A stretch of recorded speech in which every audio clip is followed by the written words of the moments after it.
What's going on YouTube? It's Tom here, and we're back with another edge retention test today. We have more M390 today in this custom knife factory, Morrf 5 in M390, full flat grind. Beautiful knife. This was sent to me by Aaron, the same guy who sent the Shiro F95 here. He sent both in for testing to have them Rockwell tested as well as edge retention tested. And I just want to say thank you, Aaron, yet again for sending these in. These are two extremely well built and pricey knives that I appreciate the opportunity to test. I will link his or throw his Instagram handle in the description below if you guys want to go check him out. He has some really awesome knives. I definitely think you should go check him out. Anyhow, this is obviously an M390, like I said. I'm not going to go too in-depth with the M390 composition. Basically, it's just a super stainless steel that should, according to its composition, have high wear resistance with I think it's 4% vanadium, 20% chromium, and it should just be one of the highest performing steels on the market right now. But as you guys know, a lot of companies are running it soft, and you're not getting that performance. You're getting performance more akin to S30V and other steels like that. So this one was kind of a wild card since it was a more expensive knife. I think these were right around $350, $400. And you would expect at that price point to have a well done heat treat. Custom Knife Factory has a pretty good reputation just on build quality. So I was assuming that this was a pretty solid heat treat.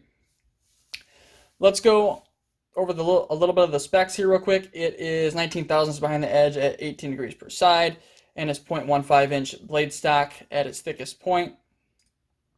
I've been working on sharpening this in the mornings before I go to work. I had to completely reprofile it. I'm not sure what edge angle that they had on here from the factory, but it was a little obtuse, so it did take a full reprofile. I took this to the normal 18 degrees per side and sharpened it on my wicked edge up to 1000 grit diamond, and then stropped it on 16 and 4 micron CBN on leather.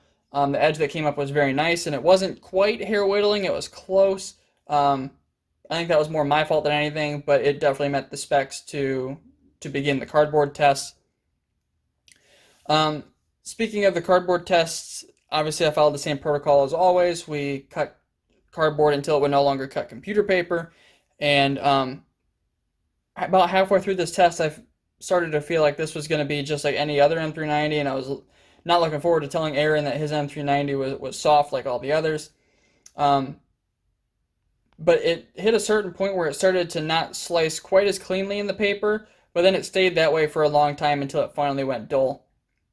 So this M390 in particular cut 359.54 feet, which is the best M390 that I've tested yet. I've tested the 20CV in my Anthem. That was very disappointing at like 212 feet. I had M390 in my Bradford Guardian 3, and that one was like 330 something feet. So this is the best one yet, and I think this is the fourth or fifth highest number that we've gotten so far. And this is a true testament to what M390 could be at.